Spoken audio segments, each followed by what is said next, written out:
And we are live. Welcome to Tawagoto Café Live. This is for once we are using a date and not an episode number. Because honestly, I actually have no idea what episode number this will be. Seele? It will be several. It will be several. So I left this blank deliberately because we are preparing for an extra long session today where we are Although there might be less meandering, who knows? Yeah, I mean, this is like the way it is anyway. It is what it is. Welcome to Tawagoto Café, where nothing makes sense. Well, no. Well, okay, Really. no. Well, okay. As evidenced in the past few episodes of this, Tawagoto Café became less of the podcast where nothing makes sense and more. This is the podcast where we try to make sense of things that don't make sense. Yeah, that's true. And it was you who actually, you messaged me a few days ago. You're saying that, hey, I want to do a bunch of podcast episodes because there's a bunch of list of topics, big topics that you did say that, oh, we're going to talk about this all at once. That's very Seele of you. So that's probably what we're going to be doing today. Yeah, because in general, I think the time was right. And I think that given your current mental state, you do need to talk to someone else. Yeah, I guess so. We'll talk about it when the opportunity comes up, but I'm not going to overshare on the internet as much as I'd already done with you already because don't do it here, but a breather. Yeah. I mean, this would be a very. We actually had a few episodes planned beforehand, but these didn't we were up. I know that I went to you with the proposal of let's do a whole post-mortem of Archaea 4.0, and that didn't happen in time at least. It'll be too late to do that. Yeah. I think the rhythm game fan base has mostly moved on from that. Yeah, and I don't know what Guy is cooking right now, so I mean that wasn't the point, but still. Yeah, I guess. It wouldn't have been the point because the discussion would be limited to just final verdict and nothing else. True. Anyway, Jijiko Shokai. Jiko Shokai. Sioka? Yeah, let us. Hello, I am Denryu, at Denryu Rider on all socials, well, mostly Twitter, which for some reason didn't actually die. Remember when people were actually talking about I was never really anyway, that's another discussion entirely. Hi, I am a post-grad researcher, sort of. I am currently in Ronin mode. I'm looking for more permanent place of employment, which I have been doing for the past few few months, years at this point. But you know what? I take what I can get, and I'm basically a traveling researcher that can be assigned to anything at this point. But my background is for environmental science and air pollution studies. Hello, Q's. Welcome to the stream. Okay. You done? Yeah, I'm done. Okay, Chikosokai. I am Seele, the other half of the editorial board of 8dim. Yeah, 8dim. Although, when I say other half, it's more of a consultation position, really. Den does everything. So, do I say my credentials?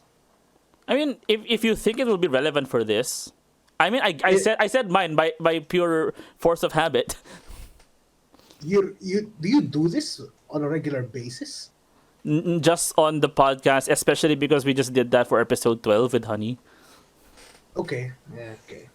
Seele, if you check my Twitter, which is at Seele, SEELE000 on twitter.com. That lists down pretty much all of my credentials. Astrophysicist, Japanese to English translator, primarily with VTuber media. I also handle math,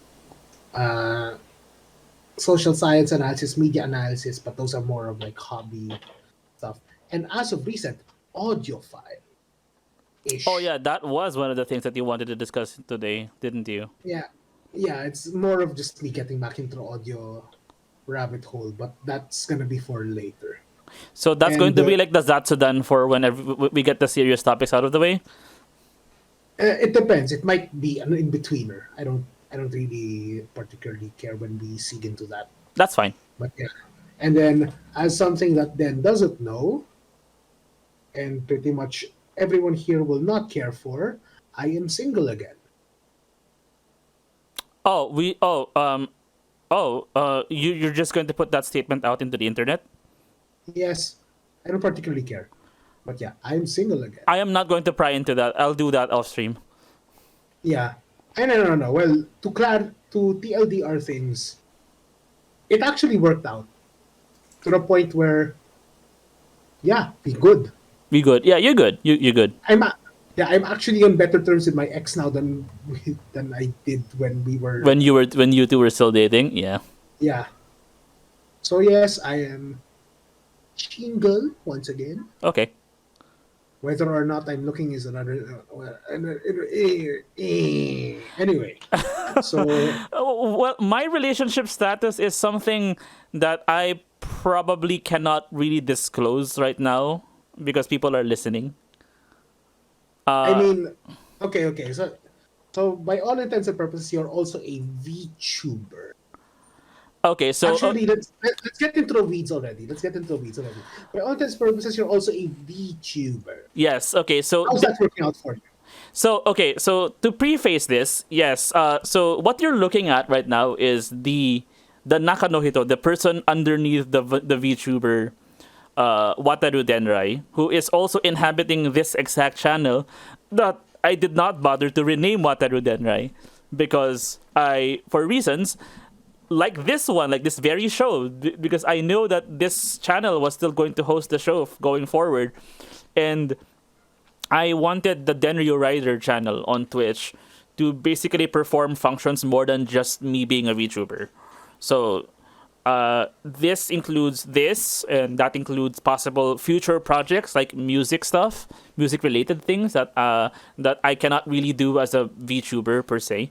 But 80% of the time, once I stream here on this channel, you will be seeing me as a VTuber whose character name is Wataru Denrai. And there are things that I can do as Denryu, and there are things that I can do as Wataru, and I do want to like keep them like separate. And that's basically what it is. The situation of the channel right now is. And Yeah, but like as a meta commentary on yourself yeah, as a VTuber, how is it? Because I'm speaking as someone with like industry and experience. 6 years, 6 years of immersion in the space, Yeah. and 3 years of working in the industry. So, as someone within, I'm asking you, as someone who's also within, but on the other side of the screen, Uh-huh. how is it so far? The language seems a little different when you're dealing with like you have like the way that I've been perceiving the VTuber scene from inside, from where I am right now at least, And is how you that compare it with the outside? yeah, the outside. Well, okay. Here's the thing. I am going to preface this is that, but at first that this channel has a following of 154 people. As of this exact recording, 154 people are following this channel, and my streams average about 2 to 4 viewers per stream. So I wouldn't say that my viewership is like pretty high enough that I would be causing like there's gonna be like a significant blip in the radar. My re-debut happened September of 2022, September 25. If I got the date right exactly, it would be pretty embarrassing if I didn't get it right. But yeah, the around towards the end of September, I properly re-debuted under the character Wataru Denrai. I had been using the character for as early as July, but health issues have prevented me from like committing to it until September. So that was what happened. So there are until that time I was barely streaming, and I've moved again due to IRL reasons. I needed to downsize my streaming schedule to once a week or once or twice a week, depending. So I wouldn't say that I am really an active VTuber right now at least. But the way I see it, at least, is that I didn't really change my my content paradigm when I was still using this very wizard avatar as Denryu Rider. Yeah, you're still streaming the same stuff. Ish. Yes. But did anything change in terms of, did you add any more content once you got like the avatar and stuff? So the content. So my I made this. I made a website, the card, basically. So you could check that by going to. I can just outright link it in the chat. Yeah, wataru.denrai.card.co. This is basically the base of everything. So that contains a small bio of myself. That contains basically the list of commands that you can do on stream.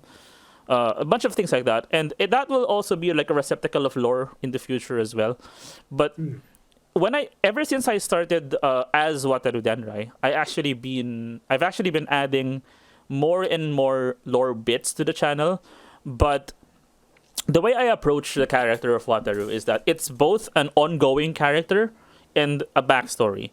But unlike what I've been mostly seeing in the VTuber scene, I've kept my base concept a little malleable. So whenever I introduce myself to people, I say that, yes, I am a dimensional traveler who owns a cafe, and I'm here because I observe other dimensions. That's basically my concept. So the things that happen during the stream, like the things that you can do, like represent the whole. Okay, so I'm going to make like a meta commentary on like quote unquote dimensions, meaning other IPs, right? So for example, that was your intention from the start. Yeah, that was my intention from the start. Yeah, for example, there is what's it called? A redeem on my channel that is called Explosion. But normally, if you say Explosion, you will think Konosuba. Yeah, Megumin. Because of the Megumin. But but this specific explosion animation is not just Megumin. And the reason why it's like that is because every single bit that you can do on the stream is a reference to a thing that's already happened on stream.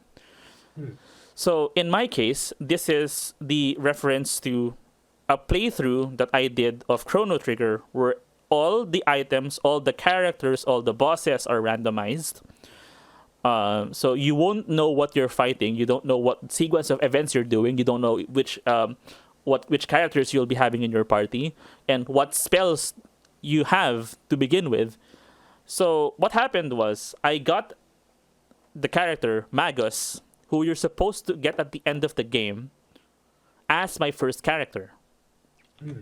And the first spell he knows is a spell called Dark Matter, which is Magus's final spell. It is the last spell Magus learns in the vanilla game. In fact, because it's the last spell, he initially didn't have enough MP to even cast it to begin with. Because it was the end game spell. However, being able to cast an end game spell at the very early game against bosses and potentially one-shotting them in the process, because I did one-shot a boss using this exact process. It basically spawned like, my Magus knows explosion. So every time I use Dark Matter, I would have a button somewhere near me, and I would just play Explosion on top of it. Yeah, because my Magus was essentially Megumin. So it reflected in the final version of the redeem, where Explosion starts off with the Denryu wizard and Magus casting a magic spell, and then it turns into the rotating triangles animation. from Chrono Trigger, which I tried to recreate poorly, and then the explosion by Mega Man happens. So, so that's my approach to lore. Everything is happening now. I am exploring X dimension, which is X game, and then I take an object at the end of it. I take an object at the end of it. At the end of every playthrough, which I've currently finished 5 of, I will take an object known as an artifact, and an artifact is stored in the room. And then I show the artifact room every so often in my stream that yes, this is the games I've cleared, and I keep like referring to them as like these are objects that will be useful later for an event that I have not disclosed yet. That's gonna be something that's gonna happen later. So I like the whole idea of the happenings that are happening on stream being solidified into lore. It's active world building. It's active, yeah. So that's my approach to it. So that's the content that I've been making new, that specifically pertains to Wataru the character. But everything else is the same. Like I play the same type of games that I've always done. I play rhythm games every so often. I found out that my audience base, Twitch, really likes it when I play A Dance of Fire and Ice specifically. Yeah, it seems like that's way more popular in the Western circles, I think. It is the most popular. It is the rhythm game that I've played on stream that gives me the most viewers and engagement and active engagement. Yeah, like comparing it to what or rather we, well, I don't think you would play pretty much most of the other content. I will most exclusively only play Asian rhythm games. So yeah, because I do often play DJ Max or Easy2On or BMS on stream as well. Yeah. But like when it comes to engagement, if you really want those engagement numbers, it's Adofy. Yeah, it's Adofy. So how about the general feel of the community? Because essentially, when you become a VTuber, there's an inevitable community aspect to it. Like even if we in the higher echelons of the industry, for those who don't know, I primarily work for Hololive as a contracted translator, and I occasionally work for Nori Prots, Kodani Norio's VTuber agency as well, translating their videos and stuff whenever I'm summoned. I think your relationship with Nori Pro is enough that I have them under my my translation portfolio. Yeah, I have them under my portfolio, but I'm not actively affiliated with them. Yeah. But unlike Holo, which is you are currently under a contract with Cover Corporation to translate their content. Yep. So the thing is, like as much as we in the upper echelons like to disparage the sort of V-tweeters and stuff, they are an inevitable part of the community. So what I'm asking you is, how is the community itself? Because speaking as someone contracted in the industry, I actually have no touch with the more indie community itself. Like I have my plants, I have you, I have another guy in the local Philippine scene. But I have no exposure with the community itself because number one, I don't really look at Twitter anymore as much as I used to. And number two is that I'm just not in those discords. I don't participate in them. I'm more of a translator these days than an actual VTuber fan. Yeah. Or someone in the VTuber space. Like, okay, there are VTuber translators like Kaname who are pretty much in both spaces, but I don't ask her stuff about, hey, how is it in the ENVTuber space? Nah, that would be weird because we normally only talk about work, which is translating stuff from Holostars. Yeah, I mean, what I'm asking. Yeah. So my main question is, how's the community? Okay, so let's divide this. Let's divide this answer to the first year of streaming that I did. So I achieved Twitch affiliate, June of 2021. So it took me about 4 months to get to affiliate, which is very much a lot of like it's not. This is both fast and also not necessarily the norm, because I know that people can take a lot longer than 4 months to get to affiliate. But with the help of a support system and friends that who are really really supportive, I got to affiliate in 4 months.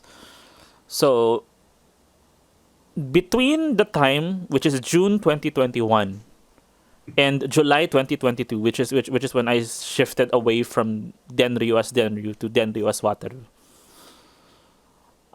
my engagement was mostly within very very close circles of friends.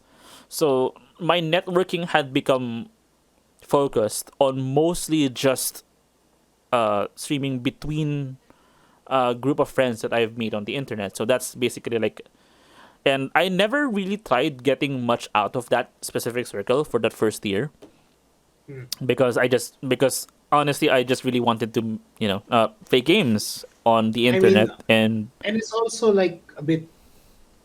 It's a bit hard to branch out in general, really. Like especially if you're starting out. yeah, You don't want to be that guy who promotes your streams on other people's streams, for example. yeah, no, that you will get really bad rep if you do that. Yes. Yeah.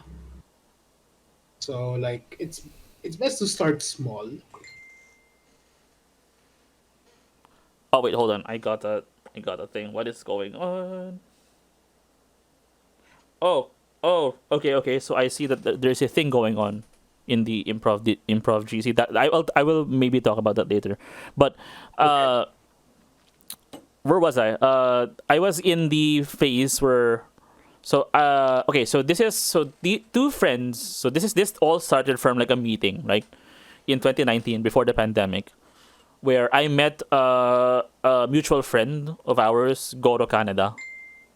So there was Goro Kaneda, and we met at Rockwell with another friend of ours called Edelstein, and who used to stream but is no longer streaming. But he is around. He is just working and busy doing a bunch of like computer work.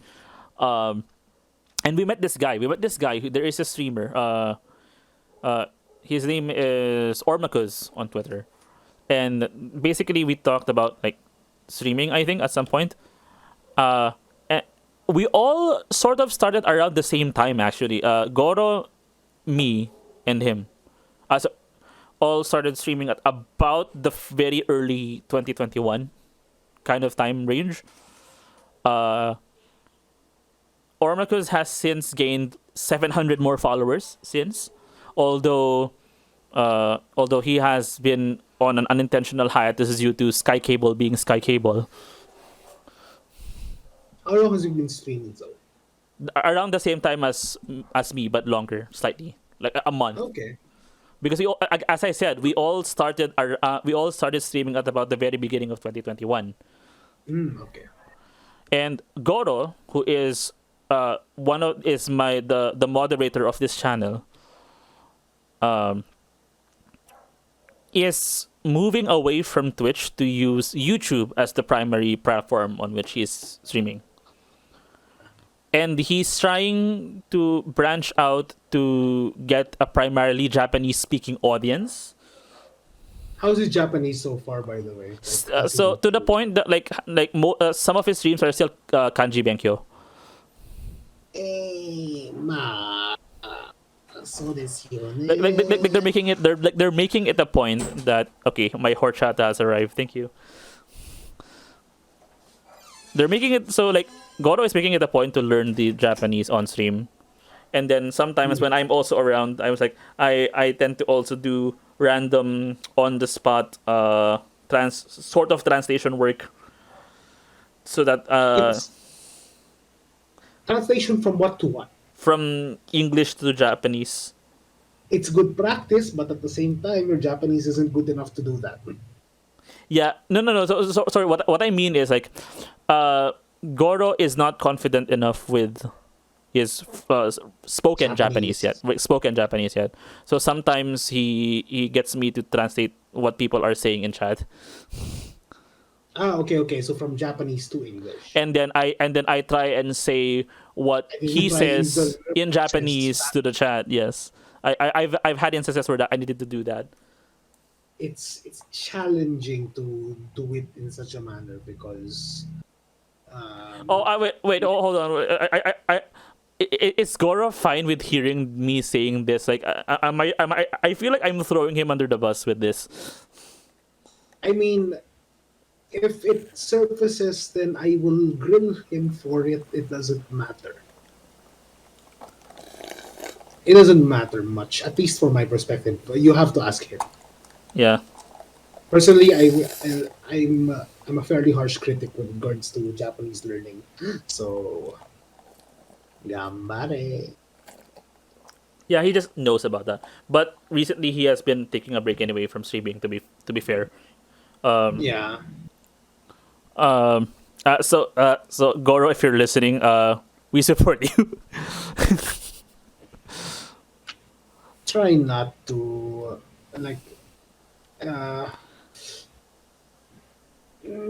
Japanese learning is a thing, basically. But yeah, you don't need to take it too seriously unless you're someone like me who's actually translating stuff. yeah. But I actually was grappling with this choice actually when I was considering like transitioning to the VTuber. So we're going to move the time frame now from the time that, because I knew that the Denryu wizard face thing is it's not going to be permanent, because this wizard avatar from the start has been a placeholder. It's a modified Illustoria asset. So it's a modified free clip art asset. Yeah. And although I'm still choosing to use it to represent the Denryu wizard for other lore related reasons, but I've always been on the lookout for an opportunity to change my avatar, because I needed a specifically original character. I needed a specifically original character to represent myself on the internet space, basically. And hence the birth of Wataru Denrai. Denrai. Uh, Is it supposed to be the other way around? Denrai Wataru. Denrai Wataru is the Japanese order. Yeah, like I'm very strict with naming orders. So. But the thing is, I'm an ENVTuber, not a Japanese VTuber. Yes, and here's the thing that like it gets on the nerves of us in the translation team because our ENVTubers use the Japanese namings. Wait, what? This was something that I discussed with you specifically, right? Before I debuted. Before I debuted, I was specifically thinking, no, like I have to make a choice now. I have to make a choice whether to use Wataru Denrai or Denrai Wataru, the Japanese order. But because my audience is English speaking, you went with the English order. The English order. To make it more sense with your target audience. Yes. But, well, Holo, on the other hand, is quite dumb. They insist on using Japanese order for even EN based talents. For EN talent, even ID talents actually.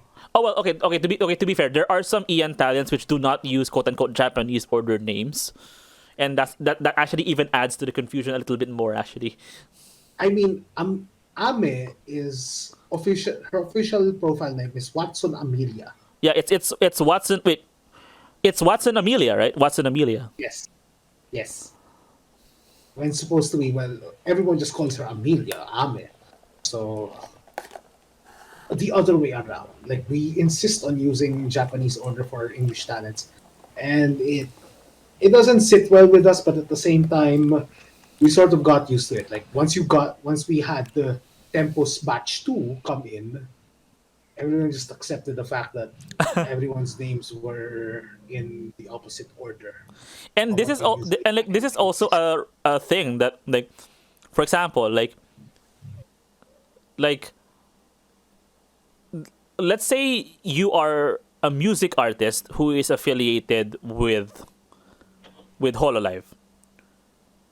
Yeah, you like have to there's deal with the fact that your name order is like I'm actually going to look that up in Spotify right now. Actually, what does Spotify say about, for example, so you say. yeah, it's Hoshimachi Suisei, not Suisei Hoshimachi. It's consistent that it's the last name first. However, if you're on YouTube Music, it actually depends on The locale the you're locale that you're using. So it's Hoshimachi Suisei if if you're typing it in Japanese, but it's Suisei Hoshimachi if you're typing it in Latin letters. that's interesting. So that, yeah, I actually have to like deal with like the naming conventions of that actually. Yep. And we have both, I think, for the search algorithm. So we shouldn't have problems, at least for Sui and Kali. Oh yeah, Kali, At because least for Kali those. also technically has a Japanese name, doesn't he? Like it's Calliope Like, Mori Western Order. no, no, no. Well, that's the Western order for it. Her Because actual Mori name, her Calliope profile, in yeah, is Mori Japanese. Karaoke. Yeah. So yeah, that's fun. Yeah, but Naming yeah, order is I mean, to be fun. it's interesting enough that we had to do an entire tangent just about what I chose to name my character. Like I know that I already made the trouble of making a Japanese sounding name to begin with in the first place, but because the thing is, like, I never really wanted to like let go of that. If only because that's my personally, I would like much rather still have a Japanese component to my name somewhere in it, because not really because of weeb reasons, but because more of, oh yeah, because I still feel connected to that like side of the world still. That's called being a weeb. Not like, the that I was raised in Japan, right? Yes, I know, but that's still called being a weeb. Fair. Okay, fair, fine. Like even if I could have gone ahead and chose a name that didn't have a Japanese word in it either. And I would have still been fine because I would have still, oh yeah, I can still technically, you can make me try and speak Japanese if you ask me, but uh well, I didn't need to be called Wataru Denrai to do that. Yeah, but I that's guess I already guess it's past. more I guess it's more of the fact that I feel like I was like following convention in a way. So yeah, we've tangented on tangented. What was your original question again, Seele? The community. The community. Okay, so the community. So once I started getting into the whole VTuber scene, right? Good thing there was like really not much friction going around, because I went from 2D avatar to another 2D avatar. So I didn't go through like a face reveal. Like I did reveal my face to only my very closest Twitch friends, and only outside of stream. So like, is that over Discord Over Discord. Over or Discord. okay? Like I was partially thinking, RL mates. Oh, sure. If I were to go to like what, Minnesota in the US to do that, no, Way too far. way too far. You don't have the money for it. I don't have the Flying. visa to be going there. I feel like it would be like a very difficult process for me to procure a US visa. I mean, it's hard enough for me to organize a meet for the Holo PH mods. So Yeah. I mean, what? the limiting factor is me visiting them, and our my closest one of my closest Twitch friends, Honey Cough Drop, lives in Texas, so that's another thing. It's another thing entirely. Yeah. Yeah, that's like, I can't just go to one place and have a meetup with all of the US friends that I have. Yeah. And then there's also like the newest VTuber that's not only the newest VTuber, but a VTuber that I've been talking to a lot often recently. His name is Bronsua VT, and I think they are also staying in the US as well. Uh, uh, but also at the same time, it's like the only thing I know about where Bronzua is that they are staying in the West Coast, or this the West Coast time zone ish. PST. Yeah, PST. That's the only thing I know about where his location is, and that's fine. Like they don't have the obligation to reveal where they are at all. What else? That's perfectly fine. Anyway, So the community. general- So a lot. So I found myself weirdly facing an increasingly foreign community. Like I was honestly expecting more local viewers to come and watch me, but so you're not. Wait, so let's get this straight. Mhm. You are not deep in the PHVTuber side of things. You are in the ENVTuber side of yes, things. I am an ENVTuber first and foremost. Interesting. Very interesting. Why? By chance. By chance, but do you think demographic? My catering analytics also tell me has that a lot of my viewer base is from abroad. Is what? My Twitch analytics tell me that a lot of my viewer base is from abroad. Okay. So right now I'm taking advantage of that and basically trying to face myself as an ENVTuber first. Even though I don't really hide the fact that I'm Filipino on stream, living here. living here, and it's and I've also tried very recently to network with more local VTubers as well. That includes that includes. Oh wait, should I say her name because this talent is no longer affiliated with the agency that they are now. Are they still using that name though? They recently streamed under that channel because it's the host channel of a multi-creator fighting game tournament. Okay. But That's the name. I mean people are who are already deep in the know will already know who I'm talking about just from me giving that clue. I mean, I already know for sure. Because I've already told you about this person off stream Yeah. anyway.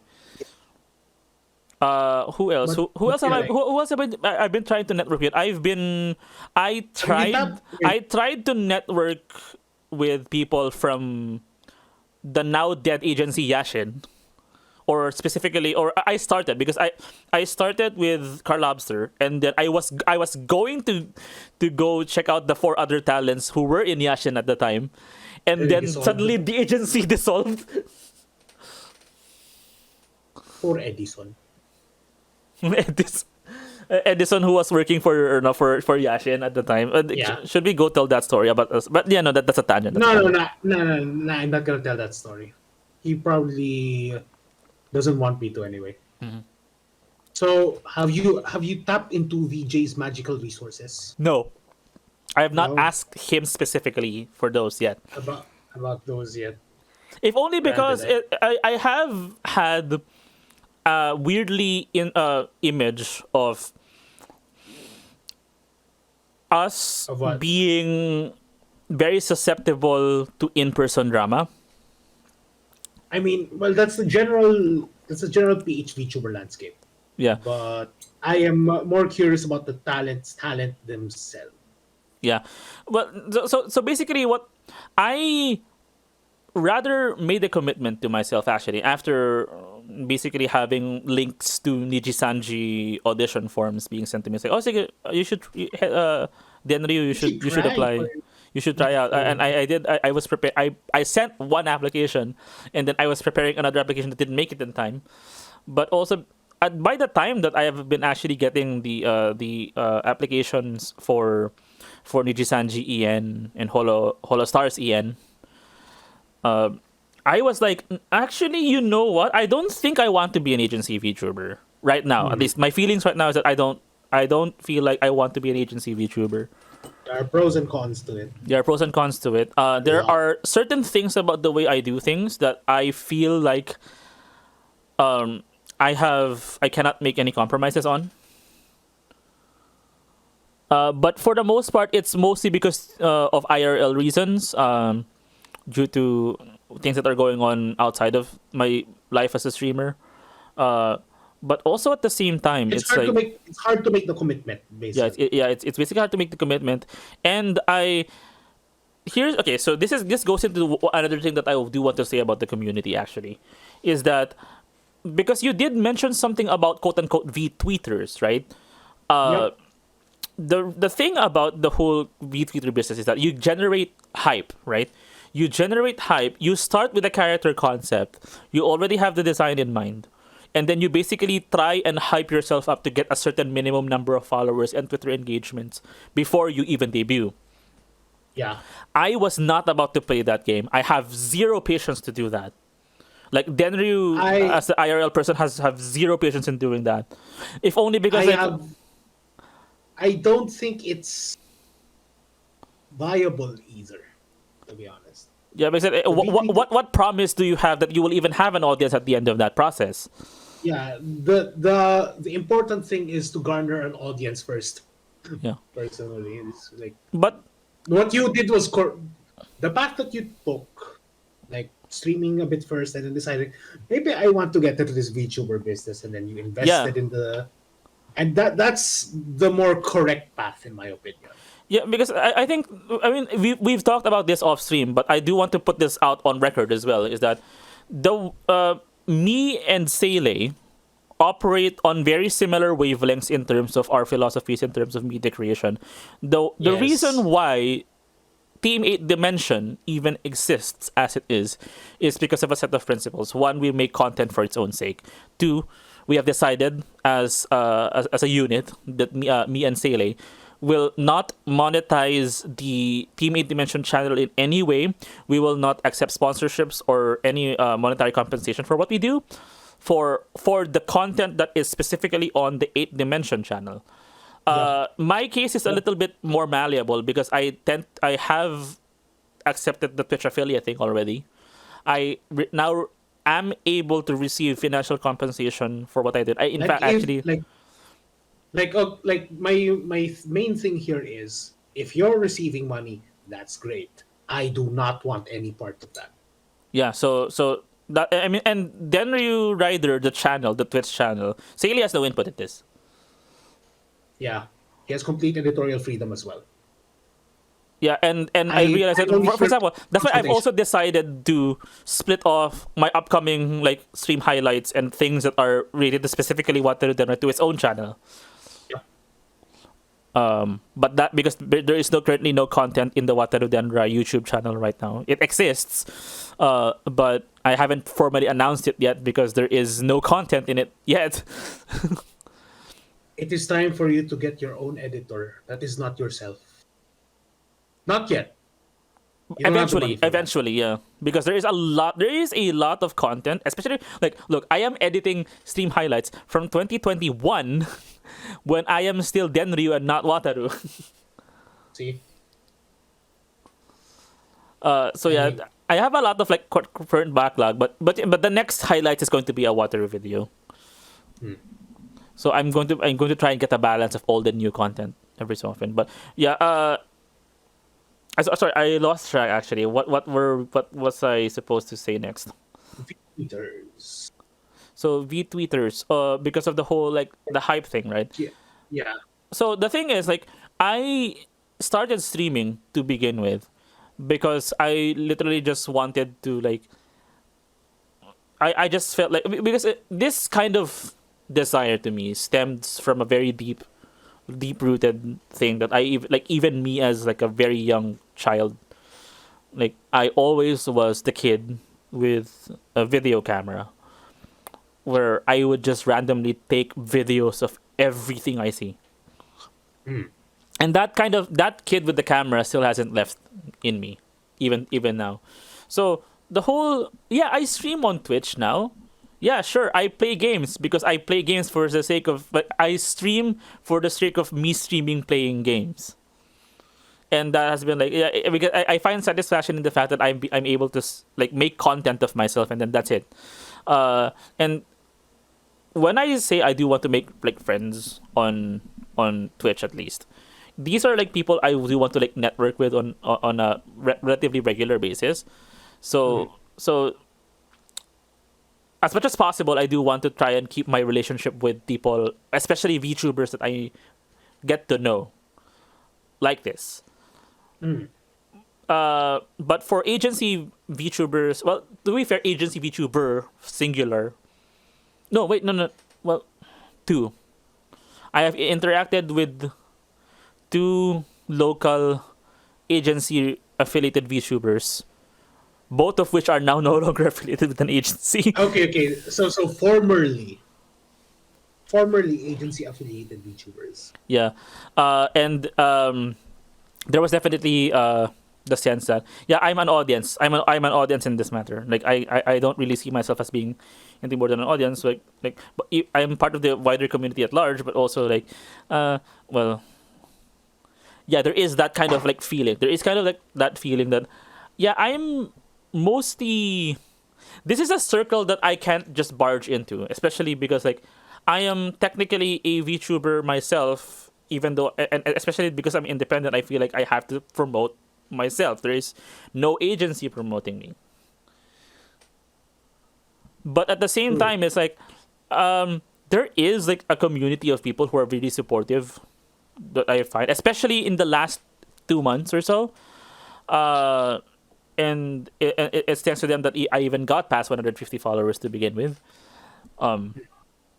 And also a lot of things because you were lurking. It's like this person who is on our chat right now, Q's is also like we actually got introduced from a raid, like because Twitch raiding is like another really really important thing to be introduced to new characters, new people, new communities. Well. Yeah. It's such an interesting thing that you can do specifically on this platform. It allows people who would normally not be able to meet each other into like there. Hi, this is another VTuber that you could know and interact with and consume their content.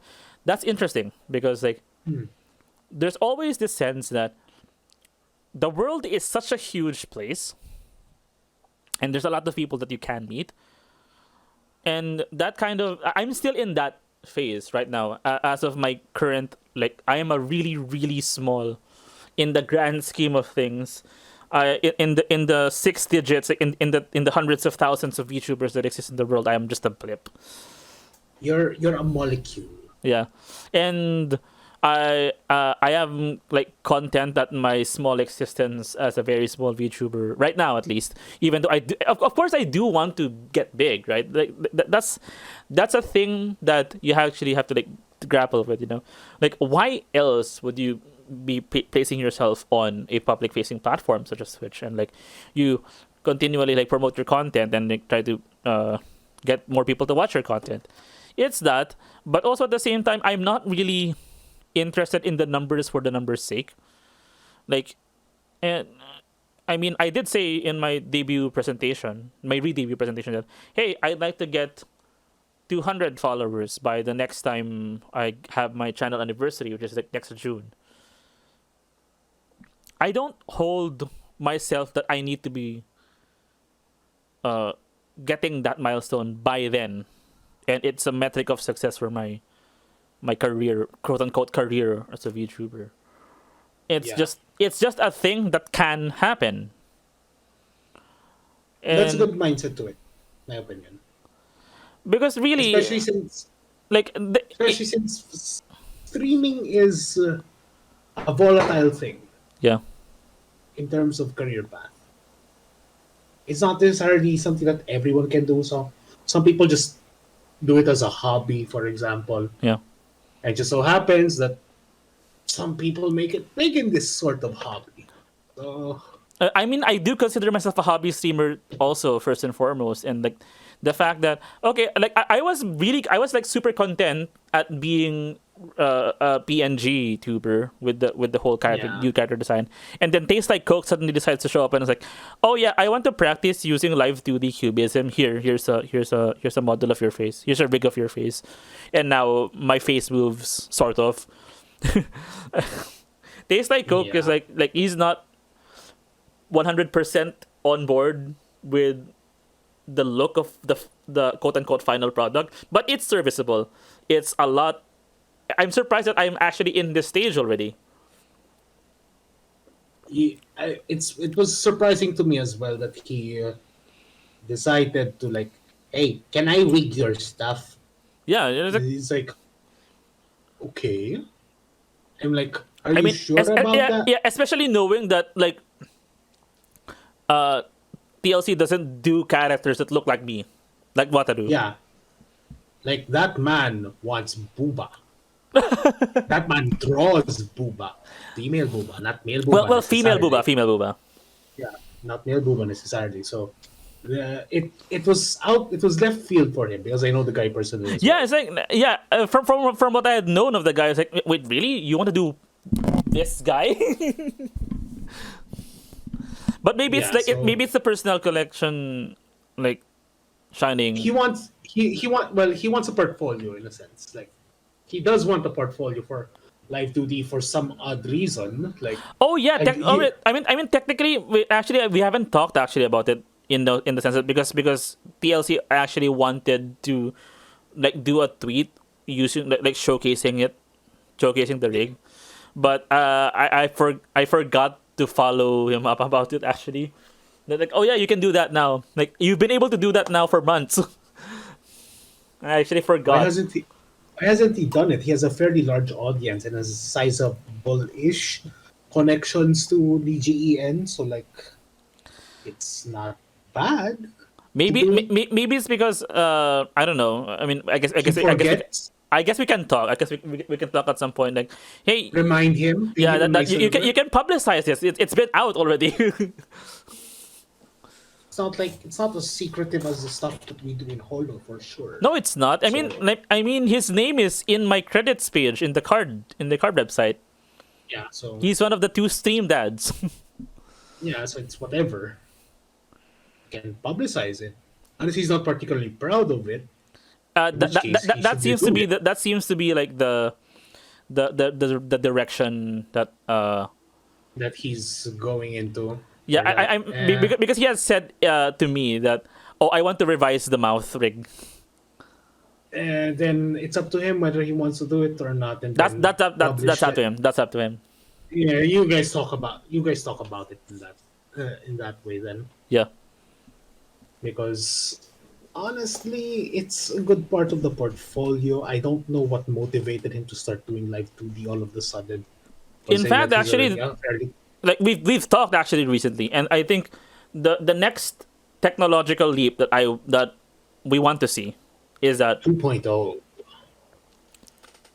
3.0 technically. The transition to Wataru was 3.0. Okay. No. In terms of rigging. We so TLC and I have talked, and he linked me to VRoid. So whatever that I decide to do, like if I do decide to learn how to use VRoid, VRoid Studio, it's going to be my prerogative now. It's my it is within my power to learn how to use VRoid and to learn how to make my own models there myself. And then what's gonna happen is once I do that, I can make Wataru in VRoid and then export that into a 3D model and then use VC Face to just like transition to a 3D VTuber. That's the next That step. So that technology already exists. Okay. Who made it? I wonder. Probably competitive. The question is like I've seen what VRoid can do, and while I'm pretty sure I can like a lot of it provides a lot of possibilities for a certain kind of aesthetic. I'm trying to figure out if I can replicate Wataru's design in that because of like limitations of the engine. But we'll see. Again, I haven't even done any time learning how to use the program yet. I feel like that would probably require me to like really really spend a lot of time improving. Let's just learning that technology to begin with. But also at the same time, it's like, oh yeah, I still have this current iteration of Wataru to work on. I'm still going to finish developing all of the things that my stream still needs for the 3.0 era, because there's a bunch of technical issues with my stream layout that I want to fix. Well, So if you have I'm the not really time, I'm not really in any particular hurry to want to move to the next stage. yeah, you don't need to in a sense. Especially because, like, Plus, again, like my follower count is not really that high. yeah, I mean, some would say that okay, in order to get to the next step of numbers, I need to up my game. But it's like there are breakpoints that you need to consider for yourself. And if 150 is like okay, it's decent but probably not worth the upgrade, then don't do it. Well, as If you of think right it's now, my priority is I need to get a consistent audience. yeah, I don't have necessarily streams where my viewer count is completely zero these days, which is nice because a lot of 2021 was like that. that's common. I mean, yeah, a lot of people have to spend a Oh, lots of months in like in zero viewers territory in Twitch, even if they get into affiliate. like as far as I remember, it's like okay, so I tried streaming on Twitch a few times. Like I streamed once last year. I was just streaming FGO. Oh, I thought you were gonna say that you were streaming your Baldur's Sky runs. Well, my Baldur's Sky runs were like last year, and it was like no one was there. Oh, okay. And then I streamed my FGO runs, and there was like one or two people popping up, but that one person was actually just me monitoring my own stream. Yeah, that counts actually. So like, okay, I don't really care about streaming in particular. As a like personally, if I have a decent sized audience, then maybe. But like the start, like as someone who's as egotistical as I am, no thanks. I have no patience. I have no patience for streaming personally. But if the fact that you have 150 followers is significant enough in itself. Hello, oh, Big Bro Rezi. Hello, welcome to the podcast recording session. Hello. Like, see, this is actually like this is also like we're talking about like VTuber related things actually, and Yeah. and this guy actually Rezi is actually one of the newest, not really newest, but it's a connection that I've been making. This guy also hangs around a lot of our circles. Oh, hello. You just woke up. Ah, hi. He's been also a very supportive person in terms of my recent growth actually. So that is that. This That's is good. yeah. This is a because people have just come in. This is not your normal stream. This is us recording literally a actual program, an actual podcast that will go up on YouTube. I'm going to link them again. Okay. All right. So you were saying? What was I saying? Like I'm already this senile, so okay. So it's good that you have that there is a active community that actually pulls each other up Yeah. because like I have a sense that the PHVTuber community at large is more cutthroat than the ENVTuber community at large. Although this is just based off the hearsay. Yeah. It's But I definitely filtered out. Like like everything that I know, about the PHV tubing scene is because of what filters in through our information network, our socials. Yeah. And the fact that everything that I hear is not good suggests that, I think we're just literally just tapped into a person or a group of persons who is interested in spreading drama about local VTubers. And that's kind of a really, really bad impression of our scene in general. And I don't think that's a necessarily good way to go about it. Because the way I see it, at least, because I already made the distinction for myself to not really market myself, but since I realized that my audience is primarily not from this country, I basically am an ENVTuber first before I'm a PHVTuber. Yeah, and I think that's a good move, marketing wise. And although in a sense, like the ENVTuber space is also more dilute. Yeah, it's dilute. It's because like it's so spread out everywhere. Yes, that's also a good thing. I think, personally speaking, that's both a good and a bad thing, because undersaturation means that it's a tighter knit group, and in a sense, everyone knows each other, which can lead to undesirable effects. Let's just say that. Yeah. And while ENVTubers now are more on the oversaturated side, like it's a really dilute space. Mm-hmm. There's a ton of people now. I don't recognize any of you. Yeah. The so have in a sense ENVTubers become so entrenched in the modern scene nowadays that they actually have an image to themselves all on their own. Yeah. Because I think recently have seen a post that is like, so this is, I mean, it's a joke. Like these are like jokes that ENVTubers like to say about other ENVTubers. But it seems like there is, and this is going back to like our episode 3 talk about how it is almost expected that new talents immediately say that they are unsay-so. That is also like a thing that is like creeping up in like very recent ENVTuber debuts, especially in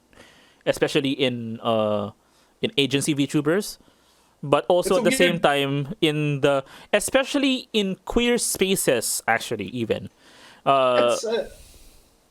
That's a weird culture for me personally, because like I know it all started from the JP VTuber space where it all came from. Yeah. And like it started out as a joke and then became an expectation. It became an expectation. And now it's infecting the ENVTuber sphere, and I'm just like, okay, sure. But yeah, we did our talk in 2019, and we did not expect 4 years later that this would happen. 3 years later that this would happen. Like, my impressions of the scene now are way different compared to 2019. Oh, yeah, for sure. A lot of things changed since 2019. Like, this is the main motivation for this side of for the VTuber side of the talk. Because back then, I was like full of cautious optimism, is what I'd say. Like, okay, we have Honolide and we have Nijisanji and we have the other rising companies.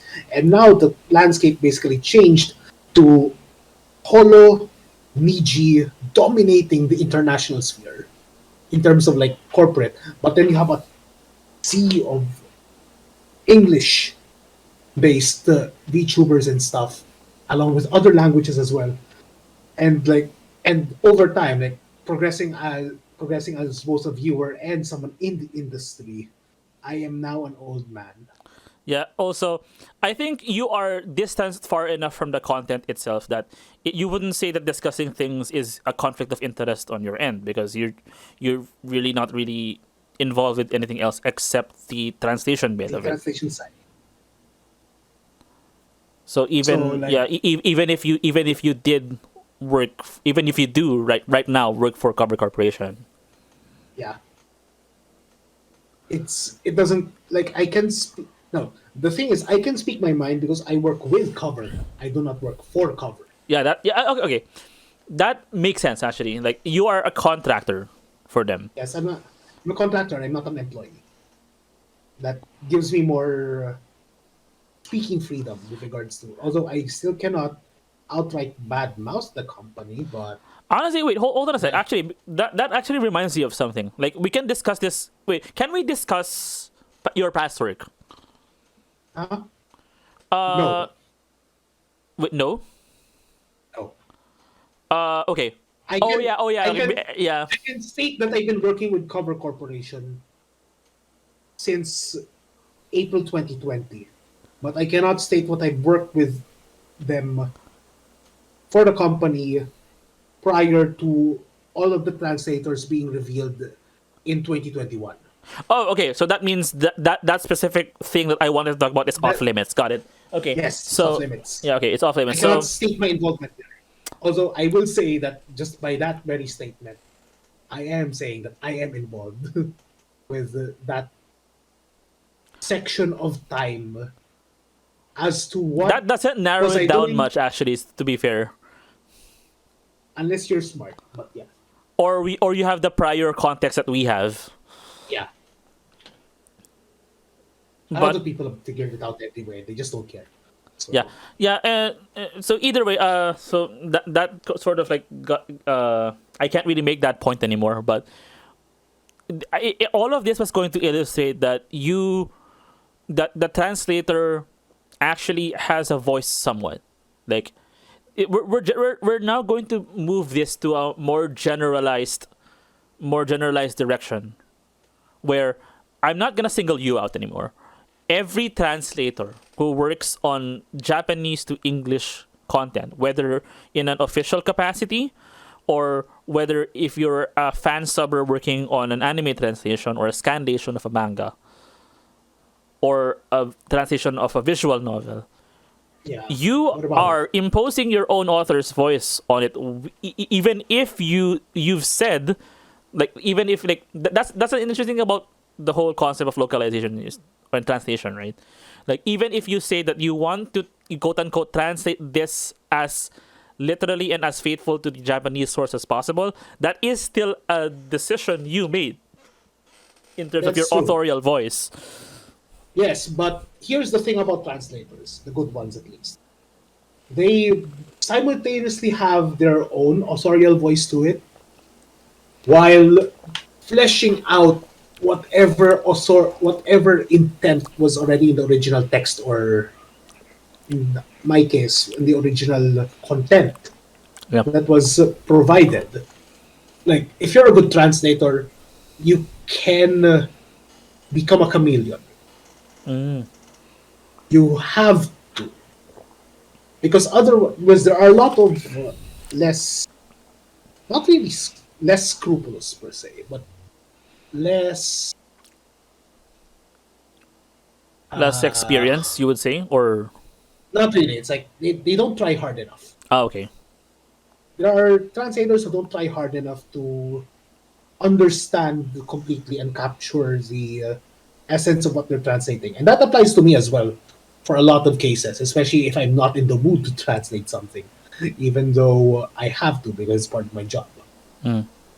But the really good ones and the really good editors as well would know that the editorial voice that they give, the way they translate things, should make it feel as if that source was in the target language. So for example, from Japanese, and then okay, so this person X speaks in Japanese. This person X is written in this Japanese sentence. How do I make it sound as if they said it in English?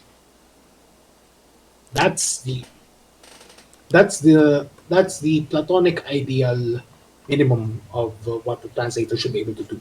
Yeah. Now, uh, the ideal thing for a translator is to not need to translate at all, which is impossible. You have too many languages, and languages are too different.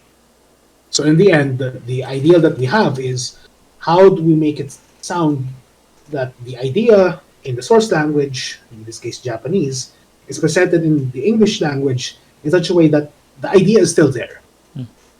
That's how localization works. And a lot of people take offense to that approach because they want the true, unfiltered, junsui no nihongo. And it's just, Yeah, sure. If you want that, then learn Japanese. Like that also kind of feels like there is some sort of projection of what constitutes Nihongo. No, no, no. Here's the thing. A lot of these guys are monolingual. They have not either experienced the struggles of learning a second language, or although there's a ton of them that are also ESL, but those guys are more blind to the whole language learning process. Or alternatively, they're not blind to the language learning process, but if you're going from, like, let's say Spanish or Portuguese to English, the sentence structures are something you take for granted, as opposed to like trying to learn some other language with very different linguistical structures, such as Japanese, Chinese, Korean. Korean is more of a the symbols take some of the use in the grammar as well. But it's sort of like English. Chinese as well. Japanese is like completely left field. It's structurally very different from English to begin with. So Like I consider a lot of Japanese sentence structure to be the complete inverse of what that's a simple English way. does. That's the simple way to put it, so to speak. And That's the I've noticed that it's so one of the biggest difficulties. As for me, who is sort of bilingual, it's only sort of because I am very fluent in English, but I can only trilingual because I speak Tagalog. But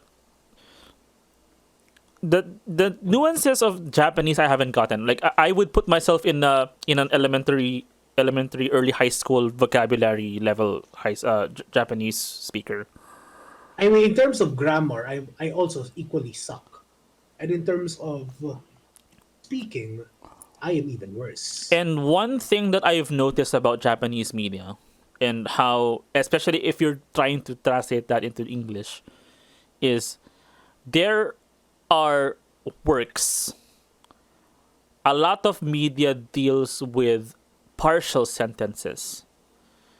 And the idea that you want to convey a message that's coherent enough to the story, but for artistic reasons, the author of said piece never finishes a sentence to preserve drama or perhaps a plot detail. Like these are extra important sentences because these are sentences where information is being withheld from the audience on purpose. So now, if you're trying to translate that into English with the sentence structure being completely opposite from that of Japanese, how would you like? It feels like you need to be not only be able to translate the sentence but also interpret the entire situation where which it's happening in the first place. Actually, that's a good test for a translator because, okay, let's assume that you have full context of what's going on in that sort of scene. A good translator, even a halfway decent translator, will know how to contextualize it and then reform the sentence so that it makes sense in English without letting go of the dramatic tension. Yep. Although I would need an example in order to accurately demonstrate it. Oh, you need a specific example.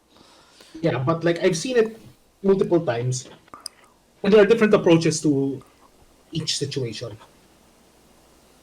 Like sometimes, if it's not really that dramatic or if it's not really that necessary, for example, in most shows in Hololive, I don't like. There's no dramatic tension that needs to be put out, Mhm.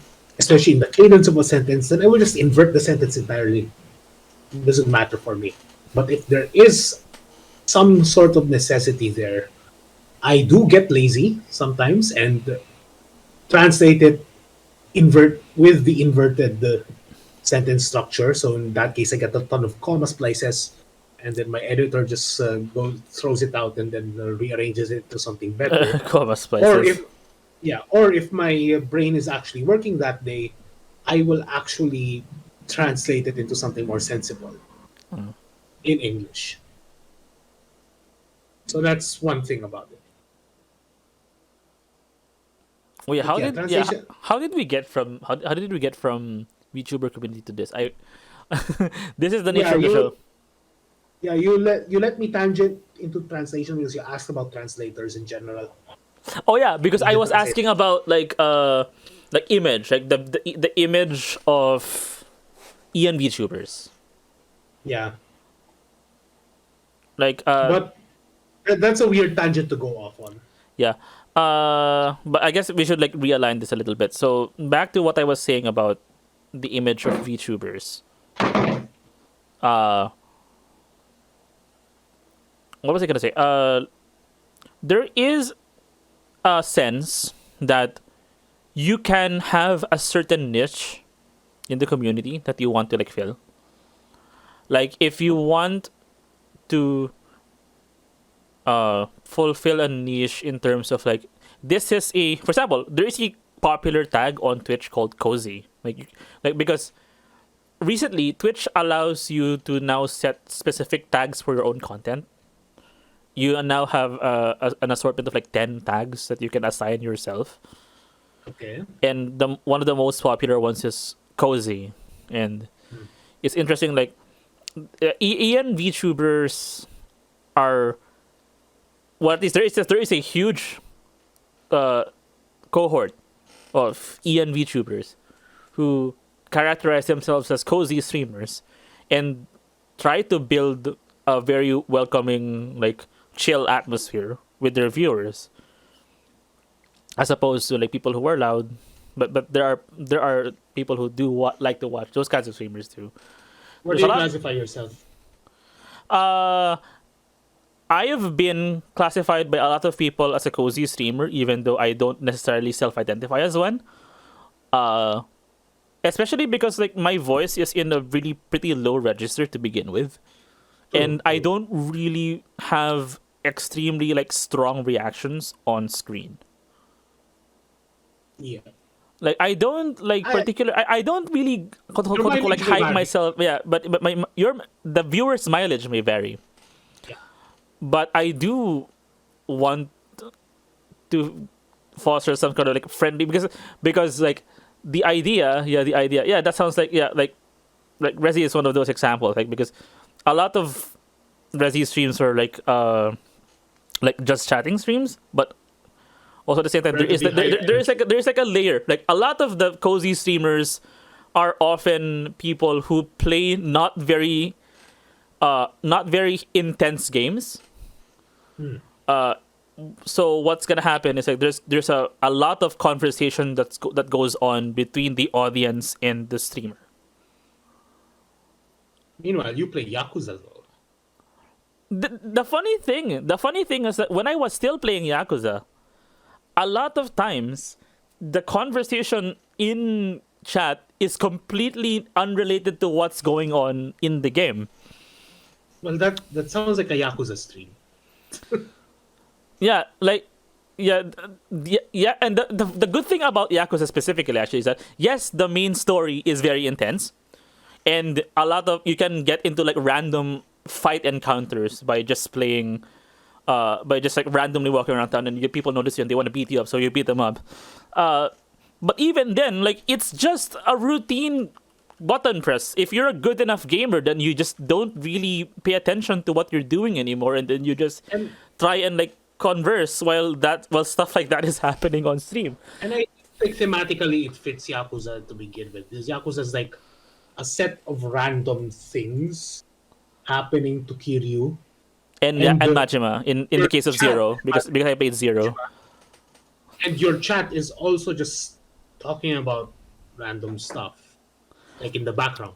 Literally. The best thing about Yakuza games is that Kamurocho is a city. It's a living city. It's surprising that you can like literally just hang out in the city and just go to wherever you want and do mostly a lot of things. It's a surprisingly interesting way that okay, I can go to like this cafe, like this like random establishment, right? And then I order a drink, and then if there's like an alcohol aficionado in the audience, there's like, oh yeah, that's a real brand. And then sometimes like conversations were actually had about this. Like Goro actually was affected by the actual product placement in the game. And after watching one of my streams for Yakuza, he went to Little Tokyo and bought a bottle of Suntory whiskey, Kakubin, the square bottle. How much? 900, 1100, I forget. Not bad. Not bad for Suntory whiskey. For Because Suntory whiskey, yeah. It's a blended Suntory's usually- whiskey. It's basically a pretty generic thing, but for the price, it's actually like it's priced exactly as I expected it would be. I expect Suntory whiskeys to go for around 5. The good ones. The good ones, and then even then, whiskey regulation in Japan has been like pretty much exposed to be surprisingly lenient. Yeah. And I've heard on the internet that Nika whiskey is not bottled in and made in Japan. Oh. Candle? Nah. Anyway. That's a different tangent. But going back to Yakuza, possible hints for future of this channel, I bought Yakuza Kiwami already. But yeah, it's a city. It's a they made a choice both for technical and what's it called, and also like for content reasons, is that the city actually is like pretty small. It like if you compare it to the contemporary open world games like GTA, the playable area in Yakuza is really small.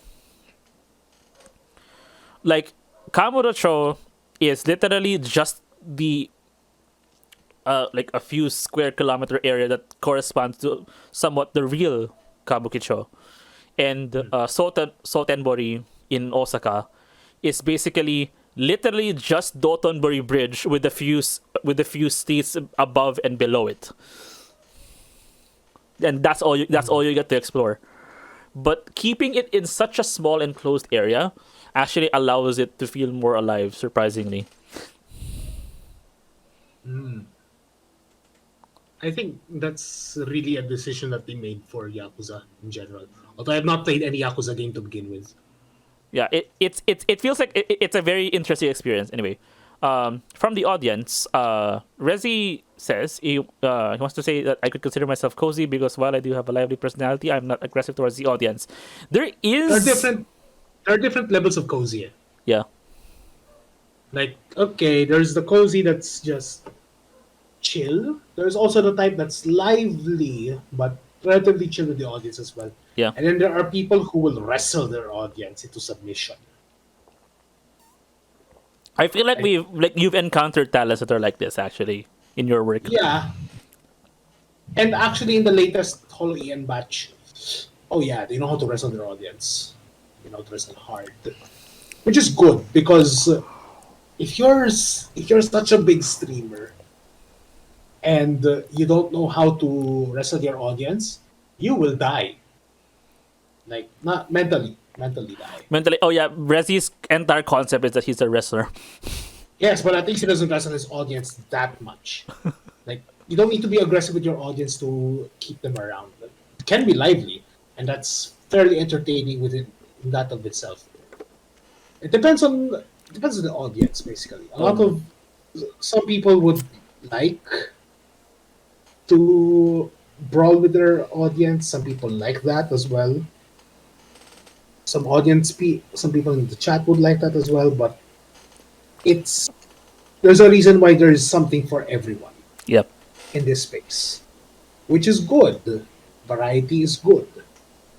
Like, some people might argue, the space is oversaturated. There are too many VTubers now. I can't choose, or something along those lines. And they're like, okay, fine. To me, that's a function, not a bug. Yeah, that's a function. Like the idea is that, like, I think the reason why I think that mentality kind of persisted into like not now is because in the older days of VTubing, where there's not many talents around, people developed a very strong I don't want to say the P word, but you know what? I mean we are going to head there anyway eventually if we're going to be talking about VTubers anyway. Parasocial. Parasocial. These days, the term parasocial is much more like it's not as bad of a word now, but you have to contextualize it properly. Parasocial just means that there is a layer between you and whoever you're interacting with. In this case, you and the chat. You are not directly friends with chat per se. Yeah. They might be your friends, but the bigger your audience is, the less likely that some of them are your friends, Yeah. statistically speaking. And if some of them are your friends and you did not know that they were there, you would probably be more shocked than anything. Let's see. Okay. But parasocial by itself is not a bad thing. It's just a thing. It's just a thing. Okay. Yeah. It there being a parasocial thing between you and your audience is not necessarily a bad thing because it's inevitable. Because that's your dynamic. That is your dynamic. It is a limitation of needing to perform in front of an audience, I guess. Yes, exactly. That is pretty much a definition of parasocial. Like it's not a social interaction where you get to form a bond, a close bond with your audience in such a way that is equivalent to friendship. No, that's why it's parasocial. It's sort of social, but it's not. It's a transactional thing. Wow. It could be transactional, it could be much deeper, but there is always a barrier of entry. Unlike most social relationships where the barrier of entry is just your own distance from the person, emotional distance. Here, there's an added layer of anonymity. Yeah. Not anonymity, the screen. The screen that- itself. The medium. The medium. Because you cannot, in parasocial situations, you cannot get other social cues that you would normally find in social situations. Sure, you could hear the person's voice, but can you hear the other person's voice? Not necessarily. And that's the thing about parasocial relationships. In social situations, when someone does nonverbal cues or even sometimes verbal cues, you immediately get the response, the raw response, or at least as raw as possible, from the other party. So it's a two-way communication thing, even if you're not aware of it. In parasocial situations, there is a greater filter because you can only see what's being presented to you through the screen. Or let's detach this from the digital space through fan mail, for example. That's your only method of interaction, nothing more. There's nothing going deep into that. So parasocial has been thrown around as a bad word in the general streamer space, but academically, it's just a term. It's mundane. It's mundane. It's just a thing that describes this generation of interactions, of social interaction. Because we basically interact with people through screens in these days.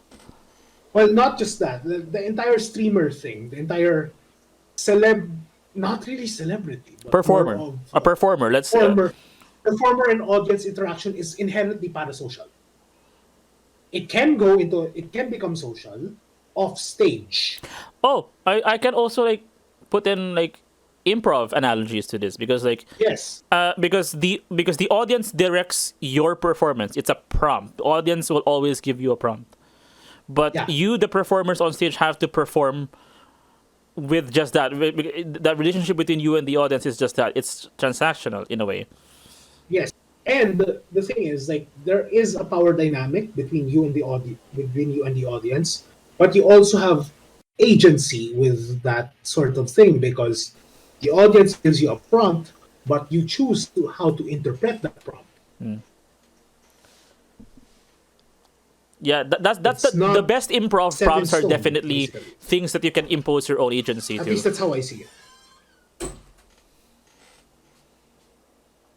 Hello? Yeah. Sorry, go on. Hello? Yes, hello.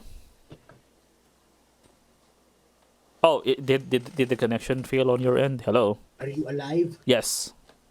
Konnichiwa. Oh, okay. Mosh mosh. Yes. Oh wait. Is the internet really down? Then you died, or did I die? I can Who hear you. knows? Chotto mattenei. Hello. Hello? Oh, wait. Hello? Yeah, the stream is green on my end. I don't know if it's just Discord. Denryu. Yeah. Hold on. Were you summoned to do something somewhere? Are you okay? You can hear me, however. Okay. Yes, I cannot hear you. Oh at no. all. Oh no. Hold on. Let me see. Good thing OBS. Discord exists. OBS. Oh. OBS is picking up my voice. Majide. OBS is I picking will up. drop off call and I will resummon myself. No. Hello. This is a thing that's definitely on my end. Hello. Hello. Hello. This is Discord's fault. Okay. Anyway, Okay. Yeah, it was Discord. was it? Discord disconnected my mic all of a sudden. So okay. Where were we?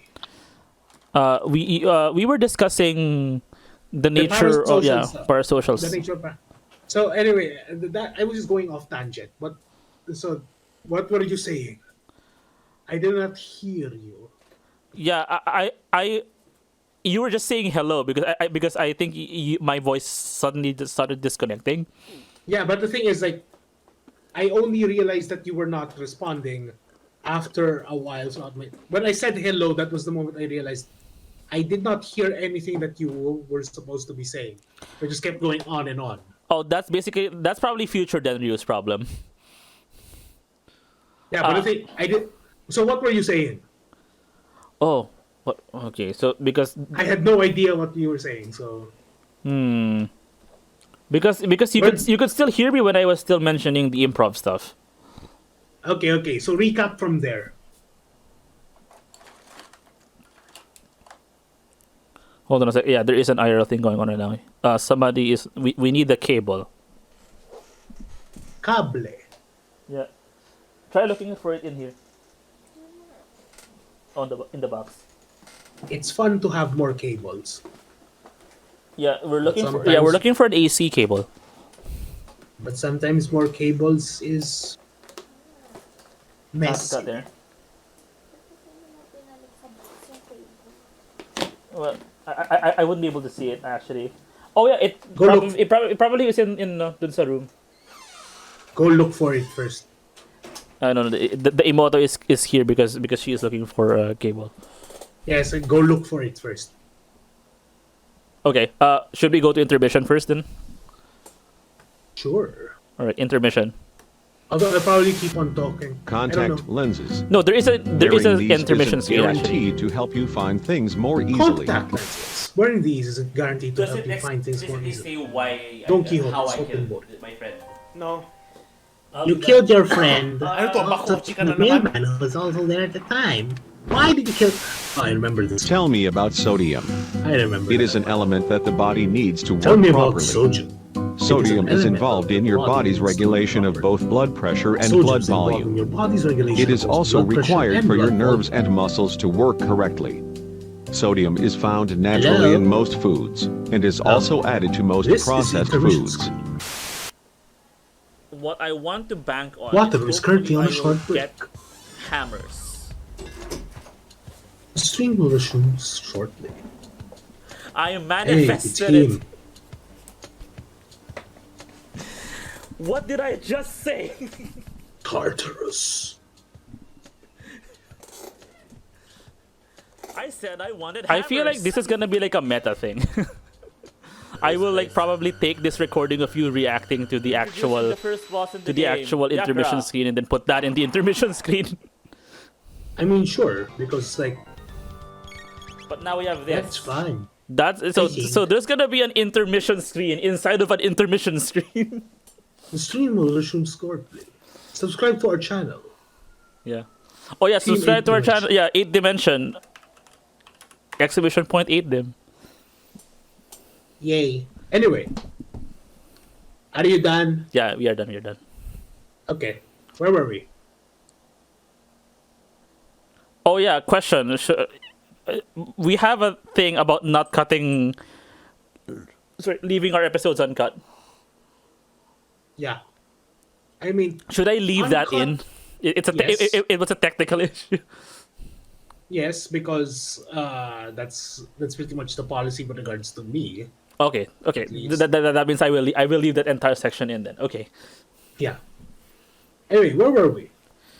Uh, we were trying to do another thing about like the whole nature of like interaction between screens as a VTuber. Well, that's, as I already mentioned, it's parasocial. Yeah. That's pretty much what parasocial is. So it's not, the P word isn't bad. The P word isn't as bad Having a as you think. parasocial interaction with somebody is not bad. It's more of a Yes. if somebody develops a parasocial unhealthy parasocial attachment to somebody, that's a different problem entirely. Okay, here's the thing. What people call unhealthy parasocial relationships is actually parasocial relationships that are framed as social by one party or the other. Ah, okay. That's an interesting perspective to have.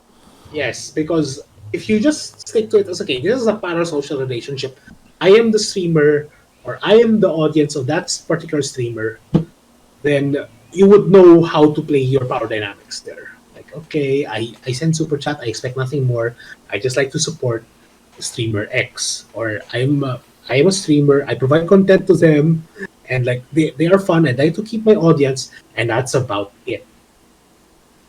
But when it encroaches into a particular territory where you still think it's parasocial, but at the same time you start thinking that you have a deeper bond more than what's actually demanded of in a parasocial situation, then you start getting loopy, Actually, which is not good. I've had a small epiphany about what you just said. Actually, Okay. because this is a Tell thing. us. Because this is a thing that I feel like bleeds into the whole nature of what happens to what happened. What happens to what? What happened, really? Hold on a What second. did happen? Did you have a brain fart? No, no, no, no. I think I got a technical issue really quickly. Anyway. Technical. This is why I stick to my USB mic and M40 XS. Anyway, okay, so what was I gonna say? I had an epiphany in terms of me realizing that there is this period of time in a streamer's life. You did. Oh, hello, In Goro. like 1 hour and 43 minutes in. Yeah, this is about like we'll probably wrap this up and then we'll call it an episode and then we'll proceed to like the next topic. But Yeah. first, what was it? What I was going to say? There is a time in a streamer's life, not just for VTubers, but the whole first 100. Hold on. You got cut off again in my thing. You may talk again. Okay, okay. Does my mic work? Yes. Okay. If you say you can't hear me, you just have to say that because I have to like change the mic source on Discord on my end because that's what's causing that's what's causing the error. Okay. The, Continue. the, Rather, the start from the problems top. the problems of doing a live stream on the internet and recording it as is. Anyway, the problems that you experience while you're in your first 100 or so followers, the first year or so of streaming, where the relationships that you're building are already, you start from a social relationship because these are people that you already know who probably got you into streaming, and then you get introduced to their other streamer friends who they have only a parasocial relationship with, and then that Wait. Let me interject at that point first. Mm-hmm. Just because they're streamer friends doesn't mean the relationship is entirely parasocial. If you met on Discord, that's still technically a social interaction. oh really interesting. Yes. the difference starts when there's now a power dynamic between someone who's performing and someone who's just watching. Oh, okay. Since interactions were had off stream in a social environment, even though people Even never though there's actually a screen, yeah, even though there's a screen, yeah. as long as there's no power dynamic there that states that you are here, you are this viewer versus you are this performer, you are not on level ground. Therefore, that's not a social interaction. It's a parasocial Ah, interaction. okay. It's the same with celebrity. It's the same with the sense of celebrity. Like like a lot of celebrity interactions, like if we want to encourage it, like K-pop stands, etc. Those are parasocial relationships that the stands have with their whoever they're standing, with their Yeah. bias. Those are parasocial relationships as well. It's not restricted to the virtual space. Okay. So I'm guessing because the word where I was going with what I was going to say is Yeah. that like you move from there is a surprisingly strong social component to streaming, especially if you're doing it with a group of friends or With a group of friends, yes. and then so the next epiphany comes in the fact that you realize that one of the possible reasons that social dynamics between PHVTubers could be falling apart is that there is a component to it that doesn't involve completely only things that happen on stream. There are things Yes, that are like going on it's- behind the scenes always.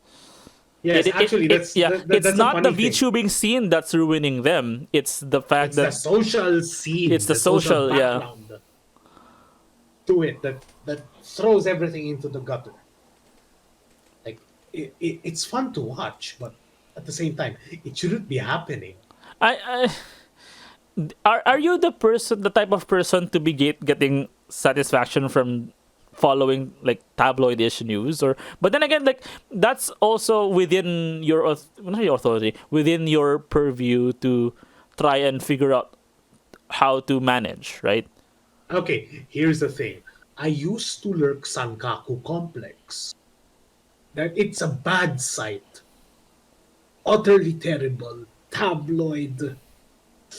Right wing stuff. Right wing stuff. Yes. Let's not pretend that Sankaku is not right wing. Yeah, right wing stuff, and it's like, but it was popcorn. So yeah, I have that sort of history. So it's I was thinking more in the line of kore kore, but at the same time, it's like oh no, it's worse. It's way worse. But yeah, it's junk food in a sense. It shouldn't be happening. Ideally, it should be happening. There should be no entertainment for me on that aspect. But it does happen, unfortunately. well, I think Or that fortunately. that can be said of channers, I guess, in general.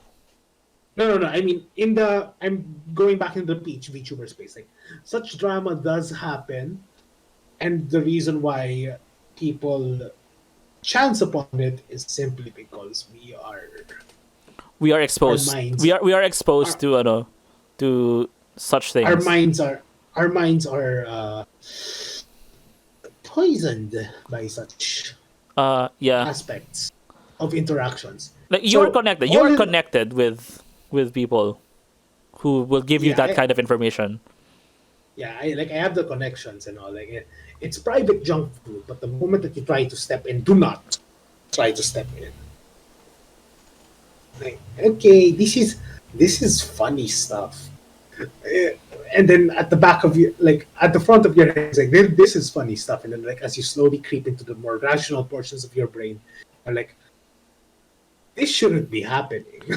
Especially when you get into like allegations of like unsavory behavior. If it's unsavory behavior, my brain automatically turns out the other way around. It's gonna be like, okay, no. Like petty squabbles, I find that funny, but when it gets to sexual allegations, for example, that's where I cross the. That's where I told them. You go completely serious. Yeah.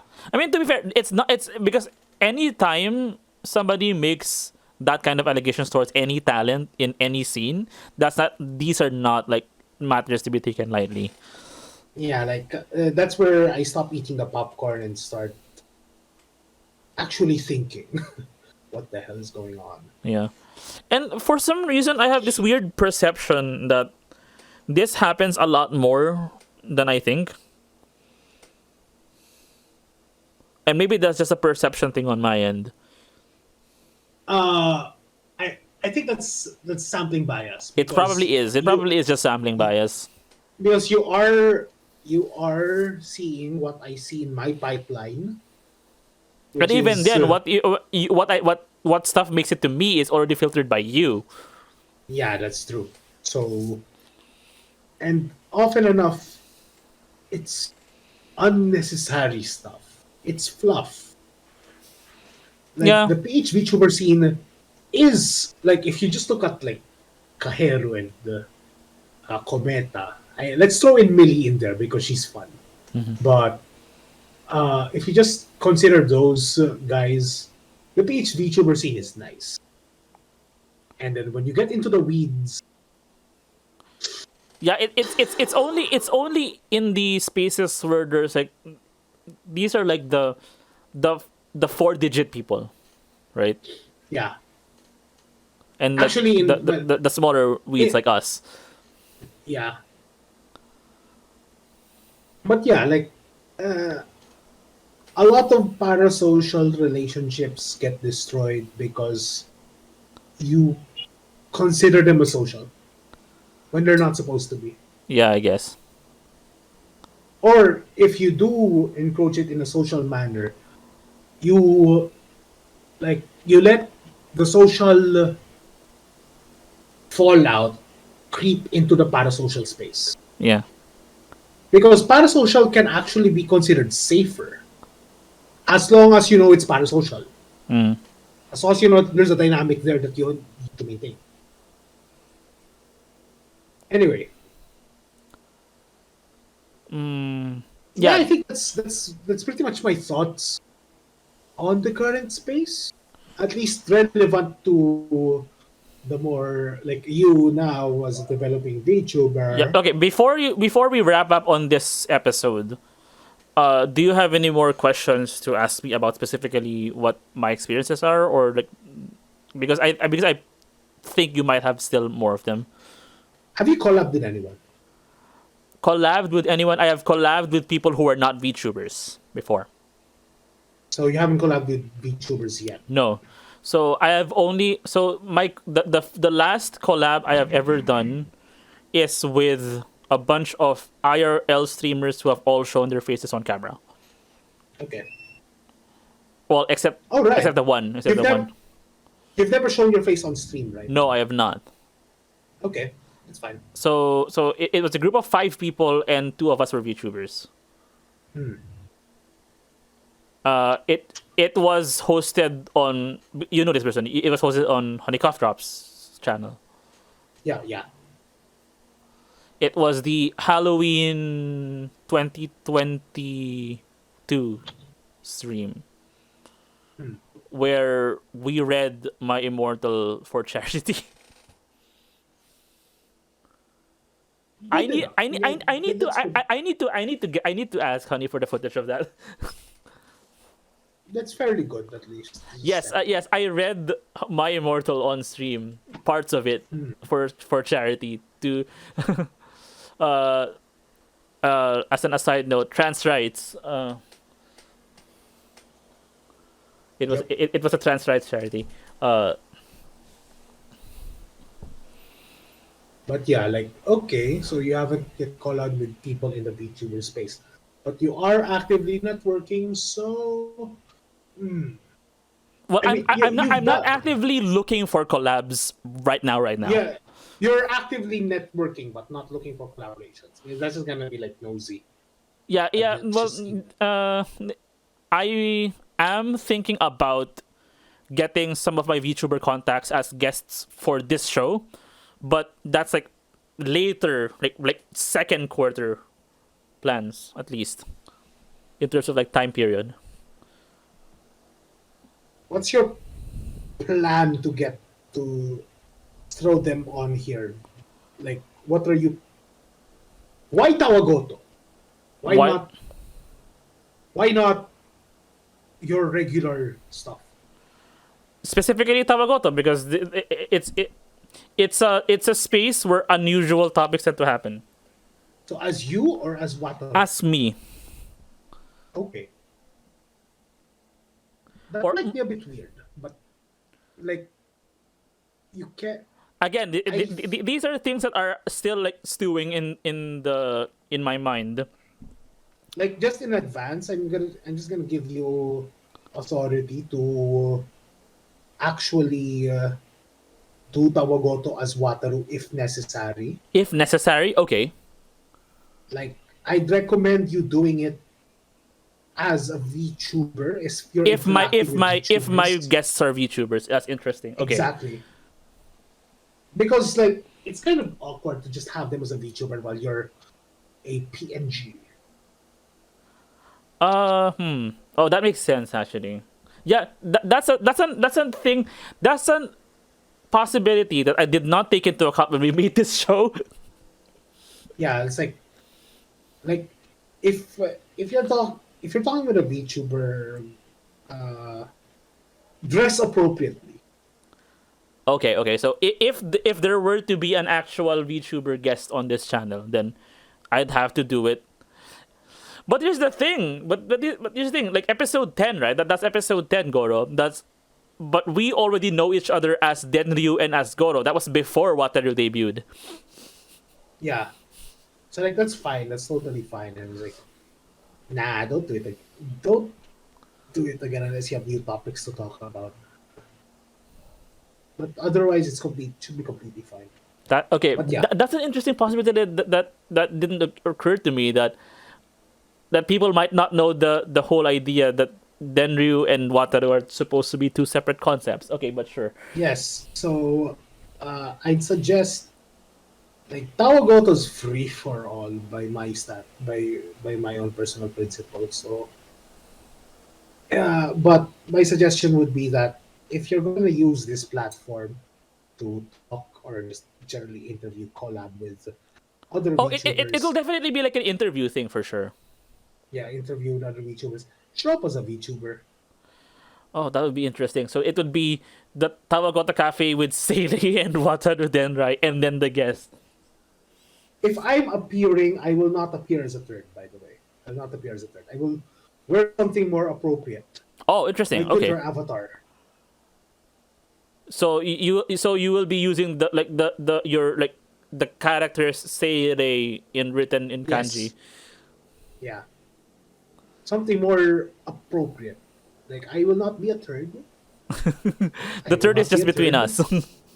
Yeah. If it's just you and me, I am in my full glory as And Ralphinium and whoever and guests. the other 8D editorial people. If it's Yeah. involving someone else outside, we shall dress appropriately according to the customs of this land, despite my general reluctance Okay. to dress Okay. in What? any Okay. form. Okay. Let's say that I should probably like make an asset for you. That's basically just a long vertical scroll with the character Seire written on it. Nah, no. You have to use my Twitter. The MS Paint one. It's not MS Paint. I hand wrote it. Oh, that's your handwriting. Okay. Yes. I I see. hand wrote it using a tablet. Not on MS Paint, but but on on a writing app on on an Windows. yeah, and then you screenshotted it probably. Yes. Pretty much. Oh, that's gonna make the upcoming next season of Tawagoto going to be interesting because we're formally demarcating a bunch of the planned 2023 episodes as quote unquote season 3 of the series. Yeah. Season 1 is the first 4 episodes because it was still called whatever this is. Yeah. So that's probably the direction that we'd want to take this one. That's an interesting, At the yeah. very least. But I will vet all my guests through you for sure. That's just not non-negotiable. By Because vetting, I only just want background and like, okay, I need to get a feel of what they are. yeah.